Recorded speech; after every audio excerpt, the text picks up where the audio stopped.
not much happened, but at the same time, a lot happened. We just thought of ways how to survive. Bang! Parang it's about to go down.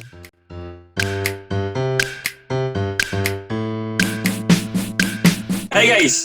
Welcome sa isa na namang episode ng All is Well, the podcast. Ako si Dodge. Ian, Chomor. So alam nyo ba guys, anniversary namin ngayon. anniversary? Ikaw naman, Joe. Wala nga akong jowa, exactly. Pero on the time na pinost na tong video na to, na magpas na yung anniversary ng ating lockdown/quarantine, kung ano man gusto nyo itawag doon. Celebrate! 1 year! What? Yeah, boy! Ang Celebrating saya. ba yun? Parang, Ang Ang saya, boy. 1 year tayo ito lang yung nakakulong. anniversary na hindi ako mag-enjoy. And napansin ko lang, given yung anniversary, may bago rin tayong haircut lahat. Flex Oo. lang natin. Pakita Saka nyo yung- yung mga Ito, nyo. part to ng rebranding namin eh. 'Di ba? Saka yung modified enhanced camera ko rin. Yung dimensions ng camera ni Joe. iPhone lang yan. Okay, sige. Going back dun sa anniversary, no? If I remember correctly, March 12 nung in-announce na mag-lockdown na tayo or under quarantine na. So, Yes, tanong ko, sir. asan ba kayo nun? Or give us a context kung anong ginagawa niyo nung time niyo nun, nung na-receive niyo yung balita. Sige. Medyo, very clear memory nung, even the day itself, medyo very clear yung happenings sa akin. Kasi, it seemed like a quite normal day. Though, ang vibes na at that week was, there were news na about COVID. Kasi, if I recall correctly, meron nang may case na dito. Tapos, though hindi ko alam if, ang alam ko, at that time, nung morning no, Thursday. Hindi ko alam if nagkaroon na ng local transmission. Not sure if yung local transmission news yung nagpa-bang, parang it's about to go down. Pero yun nga, Thursday morning, normal, was about to go to work. And then, as usual, medyo umaga pa, wala pa nangyayari sa work. So ano muna ako, Twitter, abang-abang ng NBA. Tapos biglang Oklahoma City Thunder versus Utah Jazz. Sa Twitter feed ko, biglang has been postponed. Sabi ko, uy, bakit kaya? Ay, ito Tapos ba parang- kay Gobert? Yeah. Tapos parang, Sobrang... anong merong something, parang hindi siya normal event. Kasi biglang, hindi naman napopostpone bigla yung mga games. Tapos parang nagkaroon ng about something COVID din pala. Tapos parang after some minutes, ang daming nangyari dun sa game mismo eh. Parang before siya nag-game, parang ang daming gantong nangyari. Tapos bigla na lang nag-tweet si Shams, isa siya sa prominent NBA media men. Parang, the NBA season has been suspended. Parang, boom! Oh my God! This is real dahil lang nag-positive na si Gobert, taga Utah. Siya yung isang player ng Utah Jazz. Then after that, in the US, parang siya yung first big domino piece ng COVID events na parang sunod-sunod na parang yun yung naging flag sa kanila na oh my God, this is real. So back here in the Philippines naman, may mga may mga nag-postpone na rin ng mga classes and work. Kayo ata, Dodge, wala na kayong pasok that time. Tama ba? I think 1 day pa lang yung nawala sa amin. Pero that day, wala na kayong pasok. Nung nung in-announce yung Nung the day ng lockdown? 12. Oo. Yeah. I think, ano ba yung Sabado? Di ba Sabado yun? Or Thursday. Thursday yung announcement. Thursday. Nasa na ako? Nasa Lipa na ako nun. Oo. Kasi, So, parang personal choice ko lang na hindi ko na ituloy yung review classes. kasi yun nga, parang that time, may mga cases na hindi ako sure dun sa kung kailan nabalita yung hindi ko matandaan. Kailan yun nabalita yung first local transmission. Pero yun nga, may work pa rin kami nun. Though maghahapon nung medyo pauwi na, nagkaroon na ng chismis sa mga Tanda ko yun. circles natin, Yung diba? leaks. Yung leaks. Yung documents. Na magkakaroon po tayo ng lockdown. May mga documents na nagli-leak sa mga group chats. So, medyo mukhang reliable naman yung kung saan nanggagaling yung mga leaks natin. So, we had Kasi that mga at least... med students din nag-share. Diba? Oo. So, I had an idea na, okay, medyo walang pasok bukas. So, ako naman, after work, after 5 p.m., nag-gym pa ako. Pagkabalik ko ng condo unit, nag-gym pa ako kasi sabi ko, kasi uwi na ako eh. Uwi na ako after this. So, tatay naman, hindi naman ako nag-gym dito sa Batangas until now. Anyways, nag-gym pa ako. Tapos ang pinaplano ko pa, Friday ako ng umaga uuwi. Sabi ko, hindi, sayang naman, sige. After gym, ligo, bus na agad, pauwi ng Batangas. Tapos, hindi ko rin siya Kumusta yung malimutan. bus? Kasi, pati yung bus adventure, hindi siya normal kasi sa turbina siya dumaan, which is not the normal route ng dinadaanan ng mga bus from Manila to Lipa. Hindi siya yung mas mabilis, siya yung mas mahabang way. Baka naman maling bus yung sinakyan mo. Hindi probably naman. Siguro. Pwede. Hindi ko na rin alam actually. Pag dun kasi sumakay, di ba, dalawang lipay. Oo, dalawa yun eh.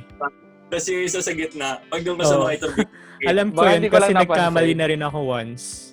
Sa turbina siya dumaan. So, Tapos, ang mali nga nakakainis na pa, sakyan mo. hihina ako noon while waiting for the announcement ng presidente. Kasi nga, dami ng nun eh. Kachat ko pa si Dodge noon. Ano ba yan? Tagal-tagal. Then, naging yung announcement na, okay, may lockdown nga tayo. Tapos, mga 10:30 ata, nandito na ako sa Lipa. Kaso, hindi ko pa kailangan bumaba. Kaso, ihina talaga ako. So, pag hinto nung bus sa Jollibee, sa may Marawi ba? Tama? Sa may Marawi ata. Ano nga, Dodge? Yung Jollibee. Meron. Palete. Palete exit. Yeah. Doon. Nagpababa na ako. Para lang umihi. Tapos, gabi na nun, late at night, ang hirap nang sumakay. Kasi konti na nga yung mga jeep. Tapos, punuan pa rin siya that time. Tapos, Nakamask na ba nun? Nakamasks na ba tayo? Ang alam hindi pa ko siya required. nakamask na. Oo. Pero may mga nagmamask na. Ako hindi Actually, way before pa yun eh. Kasi di ba pumutok yung Taal. Yung Taal, Tapos nagmask na rin tayo. January yun. Oo. Tapos never Though, na hindi natin pa, tinanggal yung masks natin. Hindi pa required yung mask nun. Hindi naman Hindi required. pa ako nagmamask. Tapos ayun, pagka-i ko sa Jollibee, nag-text na ako sa parents ko. Pasundo na lang. And that was my last gym session and bus. Pagsakay ng bus until now. I had no idea. So kayo ba guys? Ang wild no, akala mo talaga ilang months lang yun. Akala mo babalik ka pa eh. 'Di ba? Hindi mo kinancel yung condo rent mo, 'di ba? Yep, not until like 4-5 months after. Medyo optimistic pa tayo dyan ah. Ay ba, nasaan kayo nun? Ako hindi ganun ka-exciting kasi nasa work lang ako. Tapos binabantayan ko lang talaga yung news. Nare-receive ko rin kasi yung documents na may magkaka-lockdown siya from iba-ibang sources eh. Iba-iba yung nagsesend sa akin. Wala lang, nasa work ako tapos chat ko lang rin yung mga magulang ko kasi balak nila. Sunduin na lang ako kasi if magbabas ako, hindi ko rin kasi alam kung meron ng mga restrictions sa buses or baka punuan kasi mag-uuwian yung mga tao. So, ang usapan, Thursday kasi yun lumabas eh, di ba? Yung mga chismis, ganun, Thursday. So, chinat ko na agad yung mga magulang ko kung ano ba. Sinabi ko na lang na, ayun nga, magkaka-lockdown. Ano na. hindi naman mag-expect actually. Ang gusto ko, magbabas na nga lang ako para hindi na sila ma-hassle. So, pero sabi nila, sunduin na Kinancel lang mo ba daw. agad? Iyo. Ano, sorry? Kinancel mo agad yung... naghakot ka agad ng gamit? Oo, naghakot ako agad ng gamit nung Thursday night. Naghakot na ako ng gamit. Pero hindi lahat as in yung mga essentials lang. Kasi nga, ang hindi thinking pa kasi ko, nauna kami napaghakot. Tapos sumunod ka. Parang tinanong ng mama mo kung anong ginawa namin. Tama. Ayun. So, ang thinking ko nga kasi, babalik rin naman ako in a few weeks siguro after blow over tong lahat na to. So, okay, konti lang dadalhin ko pabalik. So, yung mga essentials lang, work laptop and all. Tapos yung mga damit. Konti lang talaga, as in, kasya lang sa isang bag. Tsaka isang small paper bag, ganun. Little did I know na ilang weeks pala siya. Ilang months na pala siya yung pandemic. So, actually, nung pagdating ko dito, nag-quarantine talaga ako kasi takot na takot ako nung time na yon. Friday ako umalis, Friday night ako sinundo. Tapos pagdating ko dito, nag-isolate talaga ako. As in specific instructions ko pala sa parents ko is maglatag Basketball sila yun, ng guys. ano, Isolate. maglatag sila ng parang towel dun sa kotse, tapos harangan nila yung kotse. Kasi nga, ganun ako ka-paranoid. Ginawa naman nila. Tapos pagdating ko nga dito, nag-isolate ako ilang days. Tapos pag nagbe-breakfast kami, ang layo-layo ko sa kanila. Hiwa-hiwalay talaga sa interaction. Yun naman, hindi ganun ka-exciting yung story ko. So, yung kay Jomar kasi ang wild nakakahiya sundan. Nice, okay, it's okay. Yung sa akin, nandito na sa bahay. Very Okay. wild. I feel good about my story now. Kasi nga, parang Tuesday pa lang, umuwi na ako. Nung one day, nag-announce sila, okay, no classes. Kasi itong sa San Lazaro, yung first patient, di ba? So after naka-face mask na lahat ng mga tao. Tapos 1 week, nag-decide lang ako, mag-review na lang ako sa bahay. Kung matuloy yung boards, mag-boards ako. Pero yung review classes, sa bahay ko lang gawin, may materials naman and all. So umuwi na ako that Tuesday, nag-decide ako. So andun lang ako sa bahay. Tapos nung lumabas yung balita, sabi ko, okay, at least nandito na ako. Sabi ko, hindi na harapin yung hassle ng bus and what. Ayun, yun lang yung story ko. May sila. So, asan na ba tayo ngayon? 1 year after? Or approximately 1 year after? Ayun, nasa bahay Pare-pareho. pa rin. Nasa bahay. Walang Ano? difference. Pero ayun nga. Para siyang I've spoken of this before sa isa nating mga episode na after a year, it seems like a time skip na walang nangyari. Kasi we're basically stuck in our sa bahay. So ano bang gagawin natin? Tumunganga, gawa ng podcast, mag-usap. So Magtrabaho. ayun, magtrabaho. Yeah. Trabaho, Zoom, kain, tulog, workout, Zoom, repeat, ganyan. So, ayun. Totoo medyo numbing na yung experience. Ano ba ang pronunciation? Numbing? Numbing. Yan. So, ayun. Nandito tayo sa bahay. Yun lang yung sobrang funny kapag inisip mo na after 1 year, ano na ba nangyari? Parang wala po. Na-stuck po kami sa bahay.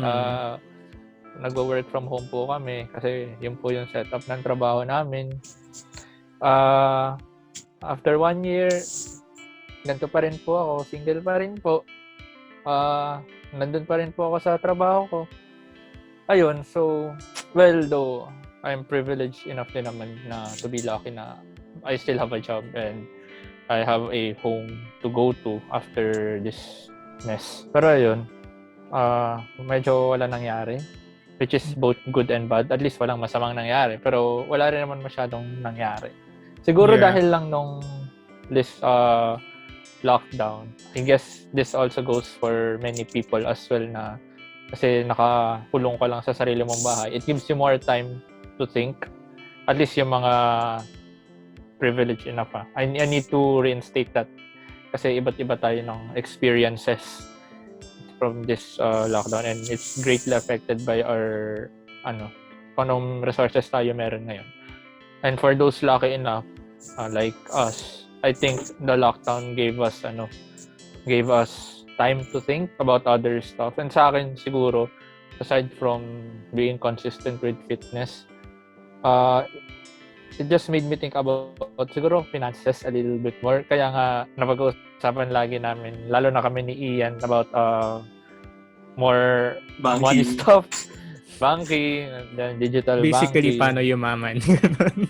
Yan. Basically, paano yumaman. Kasi parang I have this extra time on my hands, luckily. So, parang instead of wasting it, I want at least to make it productive.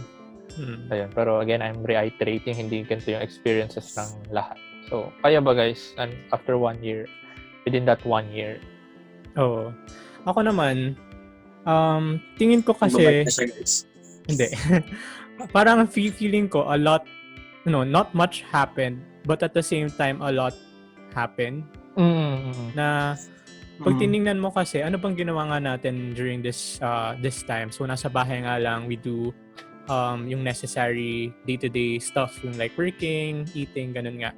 Pero at the same time, I can't say na walang nangyari sa akin as a person. Kasi kung i-compare ko yung kung ano ako ngayon sa kung ano ako 1 year ago, it's totally different in terms of perspectives. Kasi noon nga, parang naisip ko lang na, okay, I'm doing this kasi, okay, I need to work for myself, I need to earn money, I want this lifestyle for myself. Tapos, ngayon naman, after this entire thing, and conscious pa rin na it's still an ongoing worldwide event na deeply affecting us. Ngayon, parang it shifted my perspective a bit na what do I really value in my life? Do I really value my work? Or do I really value money? Or should I put more value in relationships, in family, in friends? Yung mga things na sometimes you take for granted na you overlook because you're busy with your own life. Ngayon na you get time to think, given nga yung caveat ni Jomar na not all people have this opportunity to sit back and think about what you really value. Some people nga are consumed by thinking of ways on how to put food on their table, diba? Yun nga, it comes with privilege na I get to think and think and prioritize kung ano yung mas important to me. So, in terms of character development, I guess malayo yung narating. Malayo-layo narating. On the side, I think I've been doing some things na hindi ko ginagawa. Started to do a bit of freelance work, projects, ganun. Started to do podcasting. Started to reach out to friends na hindi ko nakakausap. So, ang daming nangyari. Maybe it's because nga of the pandemic na we're really deprived of yung contact and yung physical face-to-face contact, yung connections. Hindi natin nagagawa yung going out. Siguro yun yung isa sa mga dahilan na I've been reaching out more to people. Pero either way, I consider it as a good thing. So, bottom line, walang nangyari at the same time marami nangyari. Yung sa akin gusto ko yung sinabi ni Ian na wala nangyari pero marami nangyari. Tsaka yung sinabi ni Jomar na numbing yung experience. Kasi sa personally, doon sa mga first months ng pandemic, very numbing siya for me kasi hindi ko alam yung magiging ruta ko sa buhay ngayon. Kasi wala akong work, hindi ako licensed kasi natigil yung aming boards na postpone siya. So, what do I do? What do I do next, diba? Parang after that, walang nangyayari. Pero at the same time, ang dami nangyari internally kasi yun nga, yung reflecting na what can I do to survive na andito lang sa bahay. At least ng first months. Ayun, nag-start ako mag-send ng resumes, nag-aral ng iba't ibang related sa course ko na hindi naman namin na-tackle before. So, after 1 year, fortunately, nakaland ako ng total of 2 jobs na yung isa part-time, yung isa the one I have now. Tapos ngayon may bagong hobby. Legal naman to, tennis na.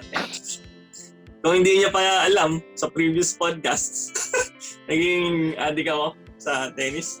So ayun, I think parang yung bottom line nga doon is we just thought of ways how to survive. Kasi nakakabaliw siya na nasa bahay ka lang. No?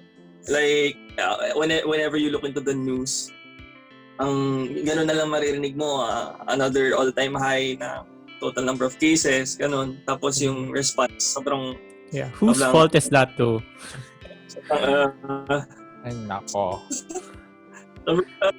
So, nakakainis siya and... Ay. Ano masasabi niyo sa response? Pero bago, gusto ko lang mag-add. From last year.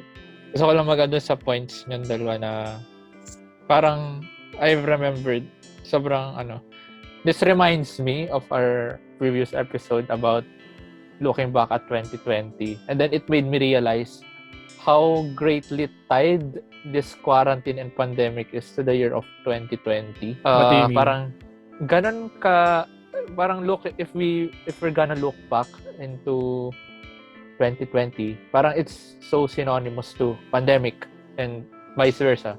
Parang pandemic 2020.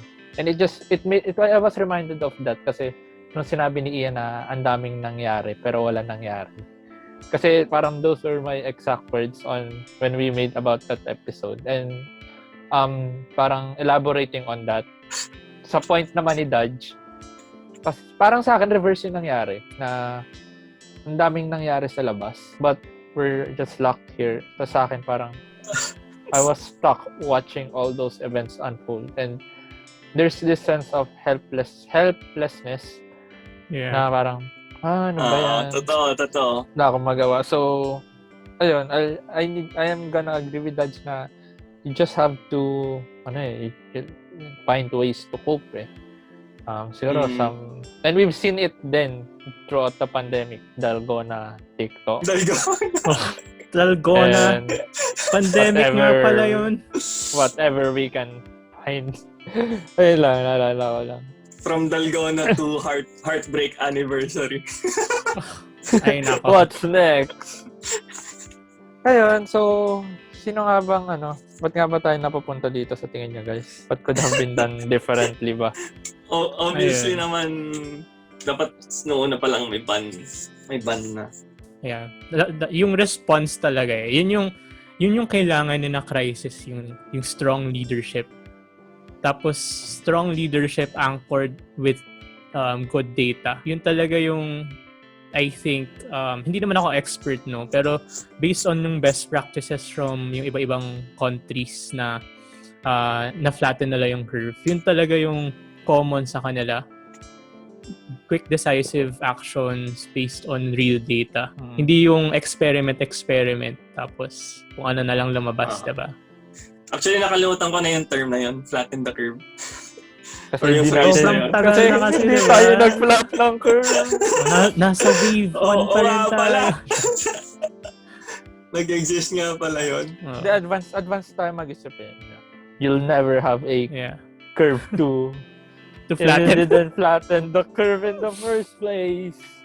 Pero yung dalawang yun, diba? Leadership tsaka data. Na unfortunately, wala yung Pilipinas.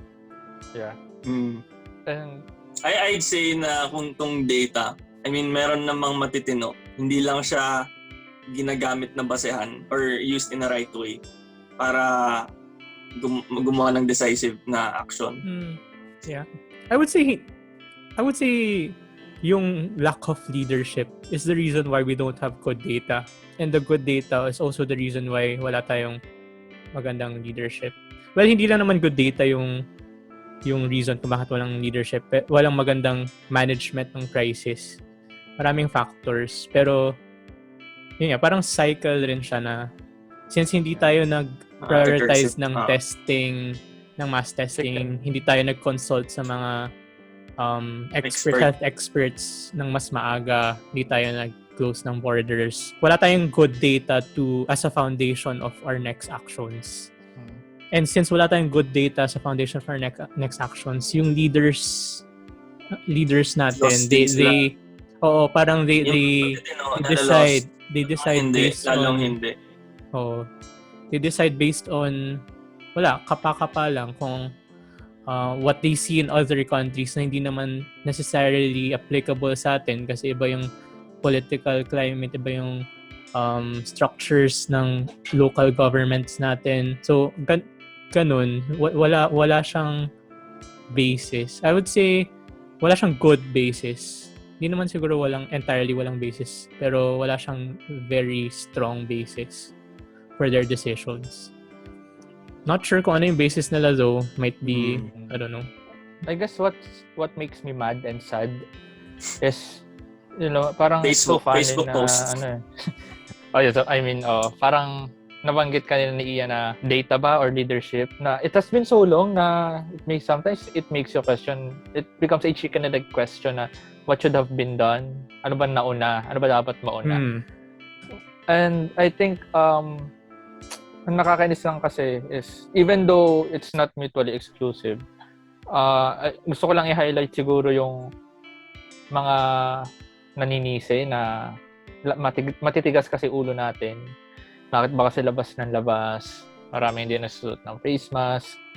I mean, personally, I'm also annoyed by those people na lumalabas for recreational activities lang. Hindi naman kailangan lumabas. Pero, it has been 1 year. Parang, if you've been seeing kung anong ginagawa natin ngayon compared to past year, it's almost the same. Funnily enough, kaka-implement lang din ng curfew, which what we did exactly 1 year ago. History is repeating. You can't exactly blame people for being people. Like, I think it's one of the most underrated aspects din ng pandemic na to is our mental health, na it's not healthy to be under quarantine for this long, and hindi mo mapipigilan na some people would at least try to go out at least once or what. I'm not saying it's right, pero at this point, I want more accountability from our leaders compared to our citizens. Kasi sila may control eh. And looking back, there could have been so many things na sana nagawa. If we go back, nung nagkaroon ng reports sa Wuhan na nagkaroon ng COVID, we could have canceled our borders. Pero di daw kailangan, wala daw mangyayari. And where are we now? May nangyari nga. And then after that, when we were quarantining, the call was, we need mass testing. Because data shows that lockdown and quarantine have no effect if not coupled with mass testing. Kasi walang mangyayari. Sort of parang temporary measure lang siya, no? Yeah. To give you time. You don't quarantine people hand, just for the sake of quarantine or locking them down. You have to couple it with mass testing. As far as I'm concerned, walang mass testing na nangyari. Where are we now? And then here, vaccine. Okay, thank God, nagkaroon na ng vaccine. What happened? Umutang tayo ng sobrang. Na-test ba kayo ever? Hindi. No. Luckily, hindi ko pa naman kailangan matest. Pero, ayun nga, about vaccine, umutang tayo ng sobrang laki. What we have now, donations. And what are we doing now? Umutang pa ulit tayo sa World Bank. What is happening? I don't know. But if there's one thing that where's the money? if there's one thing na consistent about these things, it screams incompetency. Kasi if you look at other countries, they have done good measures to at least mitigate the effects. And it has been 1 year now. And I've seen basically parang we didn't even improve. Yun yung masakit eh. Parang alam mo yun, I think siguro yung mindset ng ibang people, especially those na medyo nagde-deteriorate na yung mental health. Parang, why follow these rules if I'm not seeing any improvements? Especially from the government that implements rules like kapag sasakay ka ng motor, kailangan may plastic kahit yung the same household. Yung face shields. Face shield na it's shown na it's only effective sa mga healthcare workers kasi full PPE, pero there's no data to back it up na effective siya sa normal citizens, the curfew.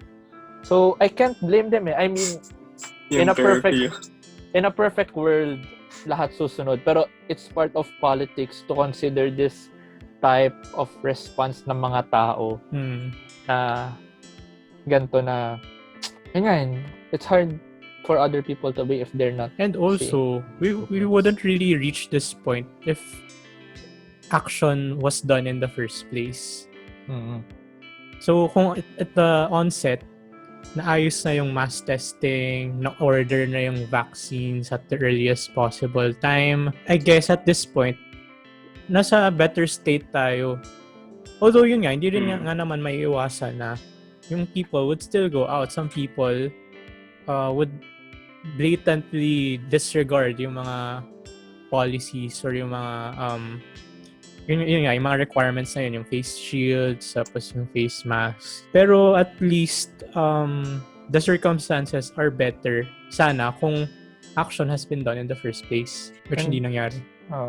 Siguro last point lang about the response is we should stop treating it as a peace and order issue and we should start treating it as a health issue.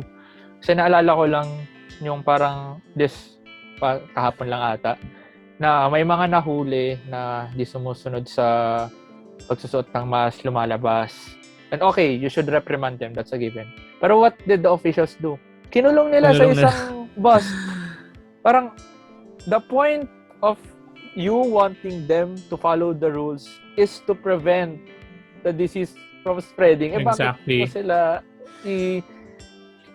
ikukulong sa isang bus with the cramped space, di ba? Logic talaga is thrown out the window in this time, in this government. So, what do you expect?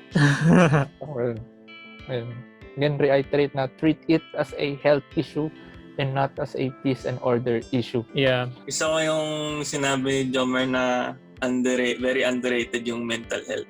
Pero yung take ko dun is, hindi naman siya ganun ka-underrated in a sense na pinag-uusapan siya eh.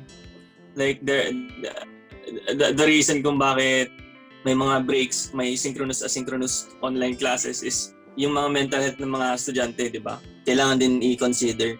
Pero yung tingin ko hindi na-actionan is hindi nila alam how to identify if may if may mental health issues na sila and how do you say cure it, how do you resolve it, diba? Alam lang natin kasi pumatok patok talaga yung issue ng mental health, pinag-usapan siya and nararamdaman ng karamihan, but how do you actually know kung meron ka ng issues or stress lang ba ang i-consider mo tapos pwede mo nang tawagin mental health issue and how to resolve it. So, yun yung tingin kong hindi masyadong na-actionan with regards to mental health ng mga tao na quarantine for so long in their own homes. I think yung naka-encapsulate ng buong pandemic struggle natin is yung may nakita akong post sa Facebook the other day na alam niyo yung guy or yung si tatay na jeepney driver na at the start of the pandemic, hindi siya nakapasada. So, wala siyang money. Hindi siya nakaka-earn. So, ang nangyayari, nasa side lang siya ng road. Tapos, humingi siya ng money kasi nga wala siyang source of income. So, may picture nun eh. Medyo sikat yung picture na yun. Kumalat sa social media 1 year ago. Tapos, a few days ago, nakita ko same person, same tatay.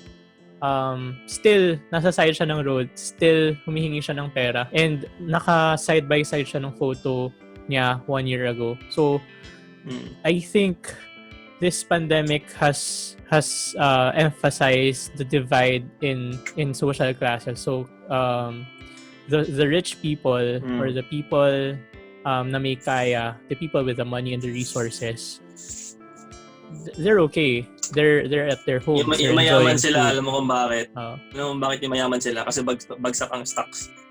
Oo. So, bili lang ng bili. Bibili sila ng stocks. Tapos, yung mga poor people like si tatay na has a noble job before because of the pandemic, because of the incompetence of the government. Ayun, they're still struggling right now. So, napaka-disproportionate ng impact niya to people depending talaga on your social class. So the poor people or the marginalized people, they're the people most affected, the people who need our help the most. So sila rin yung walang access to, walang shelter, yung mga taong walang shelter, sila yung most vulnerable to the pandemic. Yung mga taong walang financial safety nets, na they're one paycheck away from hunger, from poverty.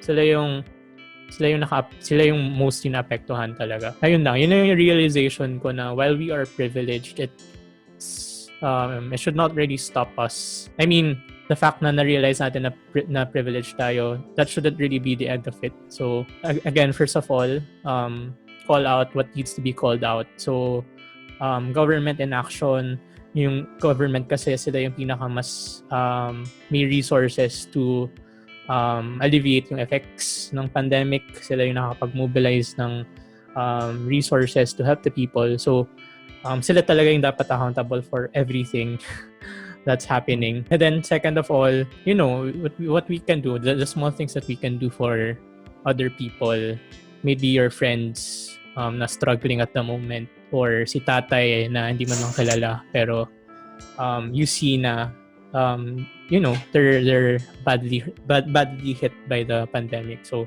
any small things that you can do to help them would really help. And then thirdly, yun nga, check your privilege kasi people are at different levels, or people are at different states, financial, emotional, physical. Ayun. Maganda yung Very, point very niya. reflective yung Kasi I had 1 year to reflect on it. I was about to say na maganda yung point ni Ian sa tatanong ko dapat na ano bang napala natin dito, at least if we're looking to have lessons learned in this pandemic. And I think Ian almost echoed my same sentiments kasi Ian basically said what I was about to say, na check our privilege. Kasi call out. Kasi I was just about to say na this pandemic just showed me how disconnected rich people are from the masses. You'll hear certain celebrities said na we were doing so well. A certain spokesperson said 1 year tayo nagbakasyon. You'll see these celebrities babakasyon na sa mga beach, while those people sa mga masa trying to find ways to live day by day. And ayun, just made me realize how they are really disconnected, and made me realize how lucky I am to be where I am right now. And it's not even because of my efforts. Yun nga, check your privilege. And I need to reiterate Ian's point na call out people who need to be called out, which is basically us seeking accountability from the government. Kasi sila naman yung may resources and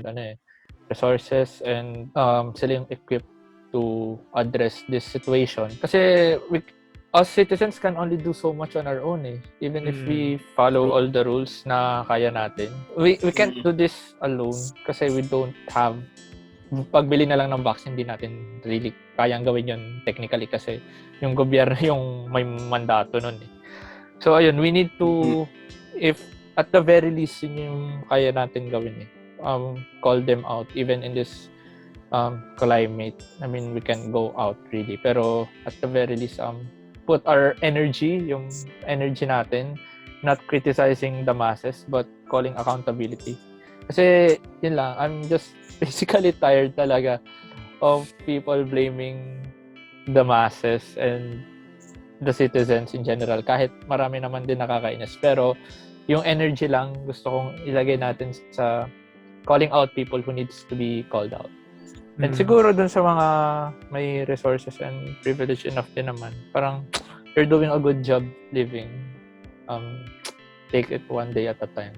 Siguro.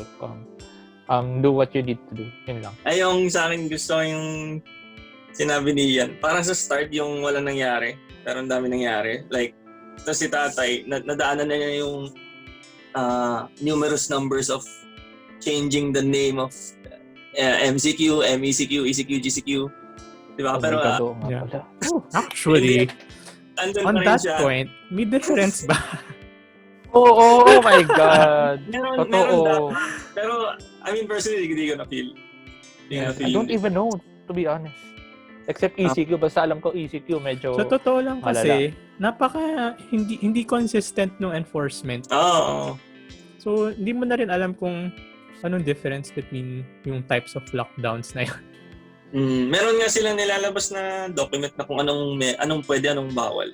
Pero ayun nga, when it comes to implementation kasi, hindi sila constant So, nakakagulo din na ano na ba tayo? Do I just stay at home and not go out? Kasi may mandato naman na ito pwede mong gawin. Pero ayun, yun yung confusing. Tapos siguro one of the things I learned is gaano ka-helpless. Like, fresh grad ako eh. Fresh grad ako in engineering. Tapos, in my mind, I could do so much to help. Pero, pag nag-brainstorm ako and kasama yung mga friends ko na engineering din, parang wala kaming magawang solid. And alam mo yun, being a fresh grad, sabihin natin fresh grad, idealistic ka pa. Pero we should be able to do something. Pero sobrang helpless nung feeling na wala talaga. Yeah. Kasi wala kang resources, wala kang connections, paano mo i-implement and all. And siguro one lesson din is okay lang na ma-feel mo yun. I think good attitude na is na nag-try ka mag-isip. Kasi at the end of the day, maganda yung intention mo eh. And yun nga, we can only do so much as humans, as people and all. Mm-hmm. So yung sa point ni Dodge na you feel helpless. I get it.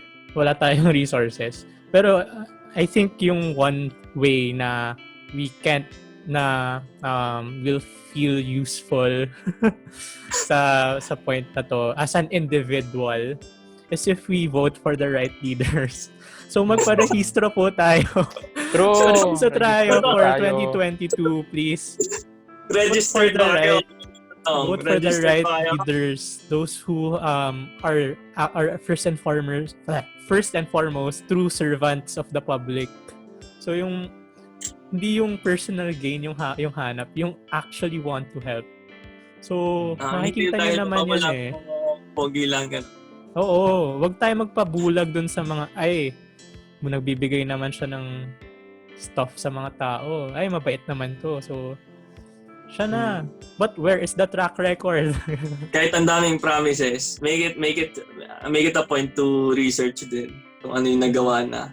Para may basehan ka ng boto. Yeah, ito yung activity, exercise where one vote really counts, where your personal choice really counts. So, we may not have the resources, pero if we do this correctly, it will change everything. Any last points, guys? Actually, parang naging rant na lang itong podcast na to eh. So, well, okay lang. Necessary naman siya. Actually, yung unang plano namin dito is basically, compare lang namin kung ano yung nangyari sa amin 1 year after. So, compare namin kung ano kami ngayon versus kung ano kami 1 year ago. So, parang hindi naman yun nangyari. Aroy! Ay! And that's a podcast for another time. Joke lang. Ayun. I think wala na akong point kasi nasabi na lahat. Ikaw, Jomar. Wala na rin. Okay guys, so siguro naman yung latest point namin nakuha nyo, no? Kung ayaw nyo magka-second anniversary yung podcast namin, second anniversary na podcast, pumoto tayo ng tama. Actually, okay lang naman na magka-second anniversary ng podcast. Yung second anniversary ng pandemic. Wag yung podcast kasi gusto natin yun. Gusto natin yung second anniversary for the podcast. Pero wait lang, technically kasi May 2022 pa yung election. So, third anniversary yung kailangan natin i-prepare. Okay, sige, tapusin na natin to. Maraming salamat sa panonood kung nakarating kayo rito sa dulo ng podcast. Leave a like, comment, subscribe, share nyo kung gusto nyo. Or kung gusto nyo malaman ng mga friends, families, ayun. And we'll see you sa next episode ng All is Well, the podcast. Ako si Dodge. Ian. Jomar. Okay, bye-bye. Bye. Happy anniversary. Bye. Happy anniversary. Happy anniversary.